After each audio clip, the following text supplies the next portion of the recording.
औज़ुबिल्लाहिमिनश्शैतानिर्रजीम बिस्मिल्लाहिर्रहमानिर्रहीम। Welcome to my YouTube channel 8 key to success for all round. तो आज हम सेकंड लेक्चर बायो का पढ़ेंगे। फर्स्ट लेक्चर हमारा हो चुका था जो कि इंट्रोडक्शन ऑफ बायोकेमिस्ट्री के नेम से था। तो हमारा जो सेकंड लेक्चर है वो है केमिकल कंपोजिशन ऑफ सेल।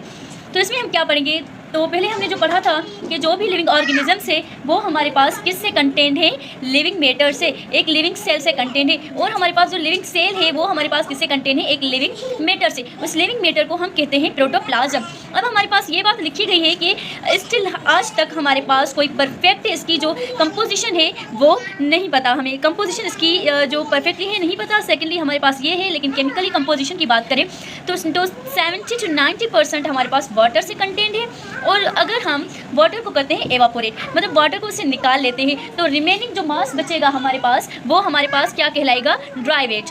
तो वो जो हमारे पास ड्राई वेट कहलाएगा, उसी ड्राई वेट में ही हमारे पास पाए जाते हैं बायोलॉजिकल मॉलिक्यूल्स या बायोमॉलिक्यूल्स। बायोमॉलिक्यूल्स जिसके अबाउट हमारा पूरा चैप्टर है बायोलॉजिकल मॉलिक्यूल। इसमें हम बायोलॉजिकल मॉलिक्यूल्स पढ़ेंगे, जहाँ तक हमारे पास होगा carbohydrates, proteins, lipids, nucleic acid, conjugated molecules.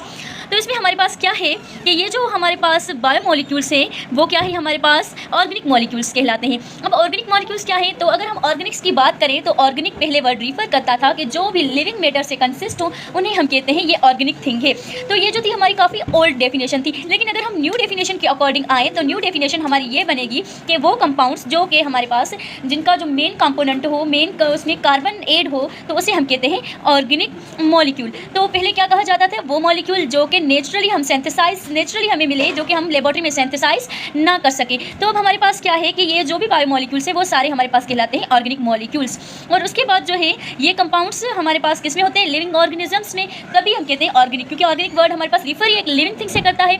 Then हमारे पास ये है कि जो हमारे पास एलिमेंट्स है बायोलॉजिकल मॉलिक्यूल्स में वो कौन कौन से आ जाते हैं, 6 एलिमेंट्स मेन हैं, जिसे हम मेजर एलिमेंट्स भी कहते हैं, जो कि हमारे पास 98% बायोलॉजिकल मॉलिक्यूल्स पाए जाते हैं। और कुछ हमारे पास ऐसे होते हैं जो हमारे पास लेस देन 1 में पाए जाते हैं, जिसे हम कहते हैं माइनर। और कुछ ऐसे होते हैं जो हमारे पास लेस देन 0.01% पे पाए जाते हैं, जिसे हम कहते हैं ट्रेस। वो हमारे पास नहीं लिखा, ये फेडरल की पॉइंट है, फेडरल बुक में हमारे पास ये मेजर, माइनर और ट्रेस के अबाउट लिखा हुआ है। यहाँ पे हमारे पास जस्ट नेम दिए गए हैं, carbon, hydrogen, oxygen, nitrogen, phosphorus, sulphur. ये हमारे पास कौन से हैं, ऑर्गेनिक मेन 6 ऑर्गेनिक बायोमॉलिक्यूल्स हैं। अब हमारे पास क्या है कि ये जो मॉलिक्यूल्स हैं हमारे पास वो कितने हैं, 98%, जैसे कि पहले भी मैंने बताया, जैसे हम कहते हैं कि ये हमारे पास मेजर है। अगर लेस देन 1 हो तो माइनर, अगर हमारे पास लेस देन 0.01% हो तो ट्रेस कहलाते हैं। अब हमारे पास सेकंड है fundamental type of biomolecules. Biomolecules के फंडामेंटल टाइप्स पढ़ेंगे। बायोमॉलिक्यूल्स के फंडामेंटल टाइप्स में से क्या है कि बायोमॉलिक्यूल को डिवाइड किसके अकॉर्डिंग किया गया है, उसकी साइज और उनकी स्ट्रक्चर्स और फंक्शंस के बेसिस पे लिविंग सेल में वो कौन से फंक्शन परफॉर्म कर रहे हैं और उसके बाद उनकी स्ट्रक्चर्स क्या हैं। तो इसमें हमारे पास कार्बोहाइड्रेट आ जाता है, प्रोटीन आ जाता है, लिपिड्स आ जाते हैं, न्यूक्लिक एसिड और कॉन्जुगेटेड मॉलिक्यूल्स आ जाते हैं। तो अब हमारे पास एक टेबल है जिसे समझने की कोशिश करेंगे कि ये टेबल किस तरीके से बनाई गई है। तो यहाँ पे बायोलॉजिकल मॉलिक्यूल दिया गया है। बायोमॉलिक्यूल सबसे पहले कार्बोहाइड्रेट। कार्बोहाइड्रेट किस पे कंसिस्ट होता है, मोनोसेक्राइड्स, ओलिगोसेक्राइड्स, पॉलीसेक्राइड्स। इसके यूनिट्स होते हैं मोनोसेक्राइड्स मिलकर हमारे पास 2 to 10 मोनोसेक्राइड्स होंगे, कहेंगे ओलिगोसेक्राइड। अगर 10 से ज़्यादा मोनोसेक्राइड्स हैं देन हम कहेंगे पॉलीसेक्राइड्स। तो अगर हम इनकी लिंकेज की बात करें तो इनमें लिंकेज कौन सी पाई जाती है, ग्लाइकोसिडिक। ये मोस्ट इंपॉर्टेंट पॉइंट्स हैं कि इनमें लिंकेज कौन सी पाई जाती है। ये क्वेश्चन अक्सर हमारे पास पूछा जाता है कि कार्बोहाइड्रेट में कौन सी लिंकेज होती है, ग्लाइकोसिडिक। ग्लाइकोसिडिक लिंकेज किसके बीच में होती है, कार्बन और ऑक्सीजन के बीच में जो भी लिंकेज है हमारे पास, उस लिंकेज को हम कहते हैं ये हमारे पास ग्लाइकोसिडिक लिंकेज है। सेकेंडली हम आ जाते हैं प्रोटीन पे। प्रोटीन हमारे पास क्या है, सिंपल यूनिट्स है अमाइनो एसिड्स। इट मींस कि अमाइनो एसिड बिल्डिंग ब्लॉक है। जैसे कि हमने कहा कि सेल है, सेल्स मिलकर टिश्यूज बनाते हैं, सेम वही अमाइनो एसिड्स मिलकर हमारे पास प्रोटीन्स बनाती हैं। और वो प्रोटीन जो है उनमें कौन सी लिंकेज पाई जाती है, पेप्टाइड लिंकेज। पेप्टाइड लिंकेज जो है हमारे पास, वो हम जब इसकी फर्दर स्टडी करेंगे डिटेल में तो पढ़ेंगे पेप्टाइड लिंकेज कैसे बनती है। फिलहाल हमें ये याद रखना है कि वो कार्बन और नाइट्रोजन के बीच में बनती है। कार्बन किसका होता है, कार्बोजाइलिक ग्रुप का, और नाइट्रोजन किसका होता है, मिथाइल ग्रुप का, अमाइन ग्रुप का। अमाइन ग्रुप का नाइट्रोजन होता है। और उसके बाद थर्डली हमारे पास आ जाता है लिपिड्स। लिपिड्स में फैट्स और ऑयल्स आ जाते हैं। फैट्स और ऑयल्स में ग्लाइसरॉल, फैटी एसिड्स। अब ग्लाइसरॉल और फैटी एसिड में लिंकेज होती है ईस्टर लिंकेज, क्योंकि हमारे पास जो ईस्टर है वो कैसे बनता है, एक अल्कोहल और एक एसिटिक एसिड, जैसे इथाइल और एसिटिक एसिड को मिलाएंगे तो हमारे पास ईस्टर बन जाएगा। तो ईस्टर इसे कहते हैं, अगर एक एसिड का मॉलिक्यूल और दूसरा अल्कोहल का, ये दोनों मिलकर हमारे पास क्या बनाते हैं, ईस्टर बनाते हैं। देन हमारे पास फॉस्फोलिपिड आ जाता है। फॉस्फोलिपिड में ग्लाइसरॉल, फैटी एसिड्स, फॉस्फेट और कोलिन। इनमें हमारे पास कार्बन कार्बन लिंकेज भी होती है और ईस्टर लिंकेज भी पाई जाती है। देन हम आते हैं टर्पेनॉइड्स पे। टर्पेनॉइड्स के यूनिट होते हैं आइसोप्रेनॉइड यूनिट, कार्बन कार्बन लिंकेज होती है। न्यूक्लिक एसिड की बात करें तो न्यूक्लिक एसिड में हमारे पास डीएनए भी आ जाता है, आरएनए में डीएनए यानी डीऑक्सीराइबो न्यूक्लिक एसिड, और RNA deoxyribo nucleic oxy ribonucleic acid जिसमें डीऑक्सी नहीं होता है, इट मीन्स एक ऑक्सीजन कम होता है डीएनए में, जिसे हम कहते हैं डीऑक्सी, यानी एक ऑक्सीजन कम है। और उसके न्यूक्लिक एसिड जो भी होता है हमारे पास, उस न्यूक्लिक एसिड के यूनिट्स होते हैं न्यूक्लियोटाइड्स। जैसे यहाँ पे दिया गया है हमारे पास न्यूक्लियोटाइड्स यूनिट दिए गए हैं, ये न्यूक्लिक एसिड के यूनिट्स हैं। सेम हमारे पास लिंकेज, तो इसमें फॉस्फोएस्टर लिंकेज होती है, क्योंकि अगर न्यूक्लियोटाइड की हम स्ट्रक्चर की बात करें तो स्ट्रक्चर हमारे पास कुछ इस तरीके से होती है। एक होती है हमारे पास पेंटोस शुगर, पेंटोस शुगर के कार्बन, एक कार्बन पे जो है फॉस्फेट ग्रुप अटैच होता है, और जो है कार्बन पे हमारे पास कोई जो है एडेनिन, ग्वानिन, साइटोसिन, थायमिन, इनमें से कोई एक अटैच होता है, जिसे हम कहते हैं कि ये हमारे पास आरएनए और डीएनए की स्ट्रक्चर बन गई। तो इसके बाद हम कहते हैं कॉन्जुगेटेड मॉलिक्यूल पे। तो कॉन्जुगेटेड मॉलिक्यूल जो है हमारे पास वो क्या है, डिफरेंट बायोमोलिक्यूल्स जिसमें पाए जाते हैं। कॉन्जुगेटेड में हमारे पास जो है ग्लाइकोप्रोटीन पाए जाते हैं, जिसे हम कहते हैं कि ये कार्बोहाइड्रेट और प्रोटीन्स का मिक्सचर कॉन्जुगेट मॉलिक्यूल है, कॉम्प्लेक्स मॉलिक्यूल है। और उसके बाद लिपोप्रोटीन पाए जाते हैं, लिपिड और प्रोटीन का। इस तरीके से कोई भी मॉलिक्यूल्स मतलब मिल के ये दूसरे जो है कॉन्जुगेटेड बनाते हैं, जिसे हम कहते हैं डिफरेंट लिंकेज। तो अब हमारे पास क्या है कि ये जो हमारे पास कितने % पाए जाते हैं ये हमने पढ़ लिया। अब हमारे पास है कि कौन से वैल्यू जो है, कितने मतलब परसेंटेज कौन सी सेल में पाई जाती है, क्योंकि हमारे पास मोस्ट इंपॉर्टेंट टेबल है ये अकॉर्डिंग टू किसी एडमिशन टेस्ट के लिए या फिर एमडी-केट के लिए। तो अब हमारे पास क्या है कि कितनी % इसमें हम सबसे पहले पढ़ेंगे मॉलिक्यूल वाटर, जो कि बैक्टीरिया सेल में 70% पाया जाता है, मेमेलियन सेल में भी 70% पाया जाता है। और अब जो एमडी-केट 2023 हुआ उसमें ये क्वेश्चन बायो में आया था कि वो कौन सा मॉलिक्यूल है जो कि सेम कंपोजिशन में बैक्टीरिया सेल और as well as mammalian cell में पाया जाता है। तो इसका आंसर हमारे पास वाटर बनेगा। सेकेंडली प्रोटीन है, तो प्रोटीन बैक्टीरियल में लेस होता है एज कम्पेयर टू मेमेलियन में 18% और प्रोटीन जो 15% बैक्टीरियल में। कार्बोहाइड्रेट की बात की जाए वो भी सेम, मेमेलियन में 4 और बैक्टीरियल में 3। लिपिड्स की बात की जाए तो बैक्टीरियल में 2 और मेमेलियन में 3। अगर डीएनए की बात की जाए तो डीएनए बैक्टीरियल में 1% और मेमेलियन में 0.25%, जो कि मेमेलियन में डीएनए कम पाया जाता है। और आरएनए की बात की जाए तो आरएनए जो है बैक्टीरियल सेल में 6 जो है % पाया जाता है, और उसके बाद मेमेलियन में 1.102, यानी ये डीएनए और आरएनए वो वाहिद चीज़ें हैं जो कि मेमेलियन में एज कम्पेयर टू बैक्टीरियल कम पाया जाता है। अदर ऑर्गेनिक कंपाउंड्स की बात करें तो वो सेम होते हैं, इन ऑर्गेनिक आइंस की बात करें तो वो भी सेम होते हैं। अब हम आते हैं synthesis of macromolecules polymers bye condensation. इसमें हम क्या पढ़ेंगे, एक दो प्रोसेस हमारे पास होते हैं। एक प्रोसेस जिसे हम कहते हैं कंडेंसेशन, दूसरा प्रोसेस जिसे हम कहते हैं हाइड्रोलाइसिस। तो कंडेंसेशन में क्या है कि molecules which form the structure and the carry out activity of a cell are large in size and highly organised molecule called macromolecules. तो मैक्रोमोलिक्यूल्स कौन से मॉलिक्यूल होते हैं, जो कि बड़े मॉलिक्यूल होते हैं, लार्ज साइज में होते हैं, हाईली ऑर्गेनाइज्ड मॉलिक्यूल होते हैं, जिसे हम कहते हैं मैक्रोमोलिक्यूल्स। अब हमारे पास ये मैक्रोमोलिक्यूल्स किससे बने हैं, एक लो मॉलिक्यूलर वेट और स्मॉल मॉलिक्यूल से, जिसे हम कहते हैं मोनोमर्स। मोनोमर्स इनके बिल्डिंग ब्लॉक हैं, मोनोमर्स मिलकर मैक्रोमोलिक्यूल्स बनाते हैं। इसी तरीके से जो मोनोमर्स मिलेंगे उसे हम क्या कहेंगे, पॉलीमर्स। मोनो मीन्स होता है वन, मर्स मीन्स होता है पार्ट्स या यूनिट्स, पॉली मीन्स होता है मेनी, मर्स मीन्स होता है पार्ट्स और यूनिट्स। तो जो छोटे छोटे यूनिट्स हैं, पार्ट्स हैं, वो मिलकर एक बड़ा पार्ट बनाते हैं, इसे कहते हैं पॉलीमर। अब हमारे पास बायोमोलिक्यूल में जो भी हमारे पास मॉलिक्यूल्स गिवन है, ये हमारे पास क्या है, पॉलीमर्स है। जैसे हम बात करते हैं इनकी, जो कि जैसे प्रोटीन्स है तो इनमें मोनोमर अमाइनो एसिड्स है, पॉलीमर प्रोटीन है। बिल्कुल इसी तरीके से ये बात की जा रही है इधर।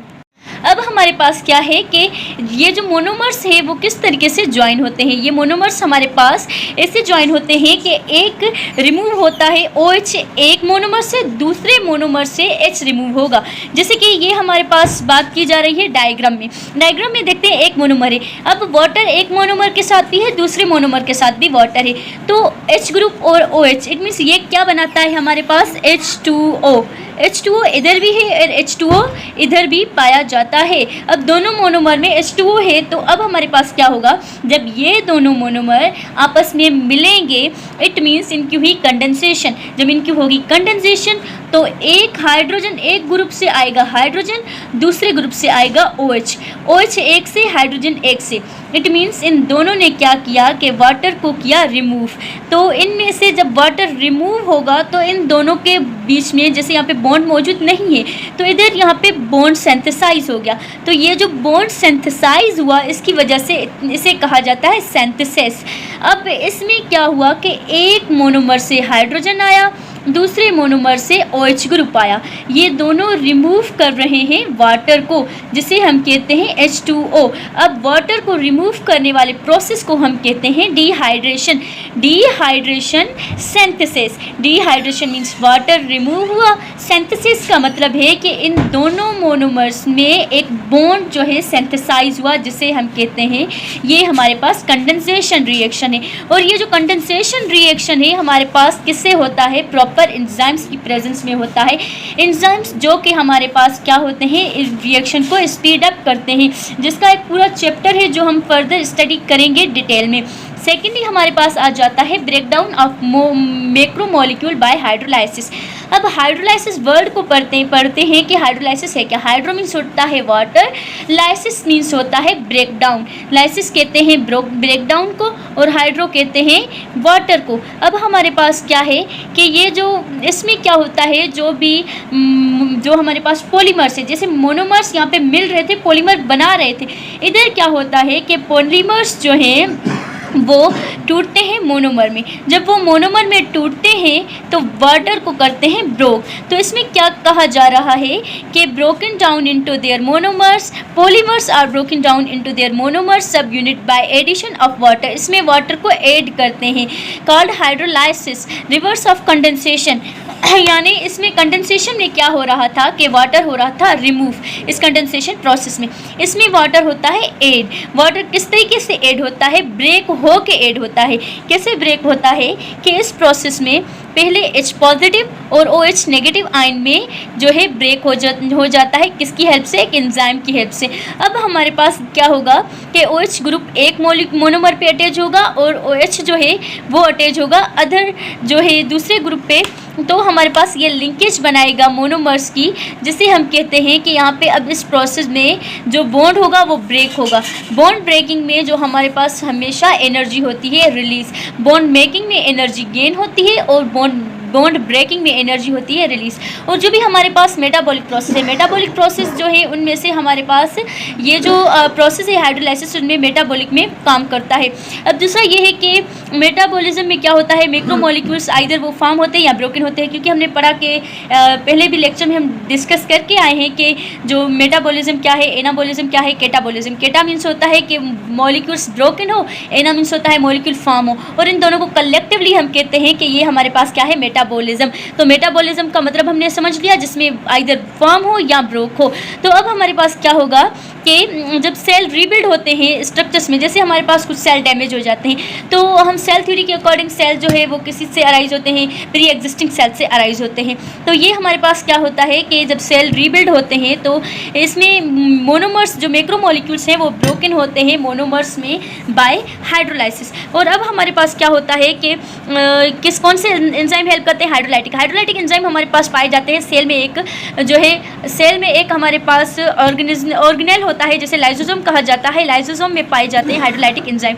हाइड्रोलाइटिक एंजाइम का काम है किसी को कट करना, यानी इसका काम है जैसे डिस्ट्रॉय करना। तो ये क्या करता है, वाटर मॉलिक्यूल को करता है हाइड्रोलाइज, यानी ब्रेक डाउन करता है। अब हमारे पास क्या आ जाता है कि ये जो हमारे पास इनऑर्गेनिक मॉलिक्यूल्स हैं, इनऑर्गेनिक मॉलिक्यूल्स कार्बन डाइऑक्साइड हमारे पास इनऑर्गेनिक है, वाटर और नाइट्राइड्स, सल्फेट्स, ये सारे जो है हमारे पास मोनोमर्स जो है वो किससे होते हैं, सोर्सेस कंडेंसेशन से बनते हैं, यानी इनऑर्गेनिक कंडेंसेशन, ऑर्गेनिक के लिए हाइड्रोलाइसिस। अब हमारे पास ये है कि जो ये प्रोसेस होते हैं हमारे पास वो वो क्या करते हैं, एनर्जी प्रोड्यूस करते हैं, और उसके बाद जो है मॉलिक्यूल्स मोनोमर्स में टूटते हैं, किसकी हेल्प से, हाइड्रोलाइसिस की हेल्प से। Thank you for watching.